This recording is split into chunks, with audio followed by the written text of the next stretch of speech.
Moi, il y a un autre livre que j'aurais aimé lire si j'aurais été futur papa. C'est le livre d'un autre intervenant qu'on a ce soir. C'est celui-là, c'est Tu vas être papa. Il a comme point commun avec le livre d'André d'être écrit à la deuxième personne du singulier, parce que c'est Tu vas être papa, il s'adresse au papa comme André s'adresse aux enfants de tous les âges. Bonsoir Cédric.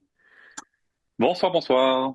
Donc c'est toi qui as écrit ce livre. On va en parler dans un Eh instant. Je oui, vais te présenter un peu plus, mais d'abord, comme les autres, tu vas nous lire un passage du livre d'André si tu veux bien. avec plaisir. Tu peux considérer presque tout ce que l'on te dira des relations hommes-femmes comme faux.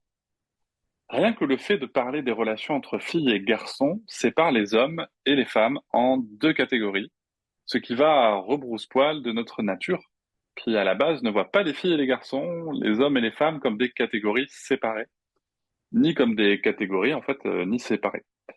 Il ne devrait pas exister d'idée normative sur les relations entre les hommes et les femmes, mais seulement un grand respect des relations entre les personnes. Que ferions-nous sinon de celles et de ceux qui, par exemple, ne se sentent ni hommes ni femmes ou l'un et l'autre à la fois? On te dira que la relation entre une fille et un garçon ne peut pas être amicale, qu'il y a toujours une attente amoureuse. C'est faux et archi faux. Pire encore, si tu es un garçon, on te mettra automatiquement dans la catégorie garçon. Même s'il devrait aller de soi que tu as la liberté de ne pas faire partie de cette catégorie. Et une fois qu'on t'aura mis dans cette catégorie, on te dira toutes sortes de choses sur les filles ou les femmes. N'en crois aucune. Ne crois jamais ce qui sépare. Cherche et chéris toujours ce qui relie. Merci Cédric. Cédric Rostin, Oui, je vais te c'est présenter en moi. quelques mots. Tu es un working dad de deux enfants. Ouais. Tu es un conférencier militant sur les sujets de parentalité et des droits de l'enfant. Tu as créé le podcast engagé Papatriarcat, qui a quand même plus de 730 épisodes au compteur. Et le numéro 13 avait André pour invité. Tu as reçu d'ailleurs Oui. toutes les autres intervenantes présentes aussi au fil des dernières années. Tu as créé le compte Instagram Papatriarcat aussi. Et tu es l'auteur de deux livres. Tu vas être papa, donc paru chez First. Et Papa Sapiens, l'histoire des Une pères BD, à ouais. travers les âges, qui est une BD, oui, ou un essai graphique. Quelque chose, Un peu ouais, les deux, un peu les un deux. peu Non, deux. ça, Mais en tout cas, un espèce de mélange. c'est très intéressant parce que ça retrace l'histoire des papas à travers l'histoire. Ça m'a, ça m'a beaucoup plu de le parcourir. On y apprend plein de choses intéressantes aussi. L'une des grandes nouveautés de ce livre qu'André a écrit, c'est qu'il s'exprime sur ces sujets liés aux discriminations dont on a parlé depuis le début. Et comme on le disait tout à l'heure avec Lélia, aux racines sociales des souffrances vécues par les enfants. Et toi qui as choisi de t'adresser au futur nouveau papa dans ton livre, et à la deuxième personne, donc comme André s'adresse aux enfants de tous âges, et qu'est-ce que tu aurais à dire à propos de la question de la normativité, de ces stéréotypes de genre? Bah, que la normativité, en fait, c'est intéressant parce que c'est quelque chose qui nous enferme profondément, qui nous enferme dans des choses ça nous rend des choses impossibles, en fait, dans notre esprit, bien entendu. Nous rend tout un tas de choses impossibles. Tu sais, moi, j'aime beaucoup cette citation de Mark Twain qui dit ils ne savaient pas que c'était impossible, alors ils l'ont fait. C'est une des deux grandes citations qui guident ma vie. Et je vise à pas l'oublier. Et ce qui est formidable avec les enfants, en fait, je pense que c'est le petit Mark Twain qui a dû écrire cette phrase, parce que les enfants, quand on les voit, euh, en fait, ils se disent pas que c'est impossible.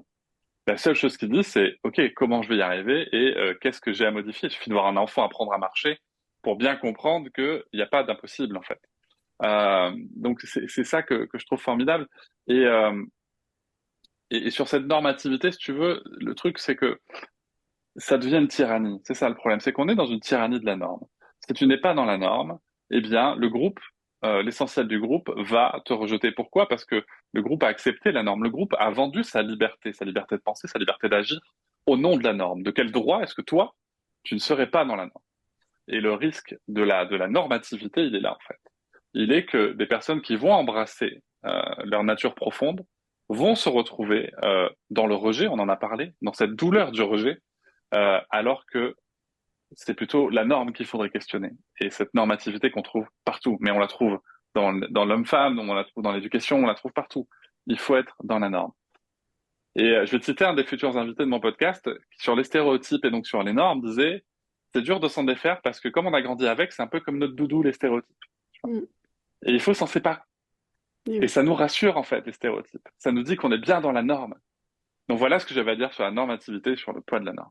Et ça rejoint aussi un sujet que tu abordes dans tes podcasts et dans tes livres, et que aborde aussi André, c'est la question des groupes de pairs et de Ouais. cette éducation entre pairs qui va mener potentiellement à beaucoup de souffrance si elle ne se fait pas dans le respect et dans la socialisation choisie aussi, quelque part. En effet, les pères sont centraux dans ces histoires de discrimination et de domination surtout. Je vais me permettre de rappeler, même si on parle du livre d'André, je vais me permettre de rappeler et je remercie André parce que quand on sait qu'on a une époque où une personne très médiatisée dans les médias peut écrire que le rôle du père, c'est d'incarner la loi et d'intimider l'enfant. Intimider, ça veut dire remplir quelqu'un de peur, hein, juste Mm. pour l'auditoire. Et que c'est perçu dans les médias comme étant un modèle de paternité respectable, je pense qu'on a des grosses questions à se poser sur les normes qu'on va embrasser ou pas embrasser, tu vois. Mm. Mais pour ça, je vous invite à lire à la Exactement. fois le livre d'André, Plaidoyer pour l'enfance, parce Papa, que oui. il nous envoie vers une autre attitude en dehors de ces normes et ces stéréotypes. Et également aussi ton livre Tu vas être papa, qui, de même que le livre de Marie, est également plein de situations pratiques et de conseils qui sont pas des injonctions au papa parfait, mais qui permettent de s'y retrouver et d'avoir des données les plus sérieuses et objectives possibles, disons. Qu'est-ce C'est le que... premier guide de développement paternel. Voilà, c'est ça. Voilà. Et pour C'est pour ça, trouver sa paternité. c'est très précieux.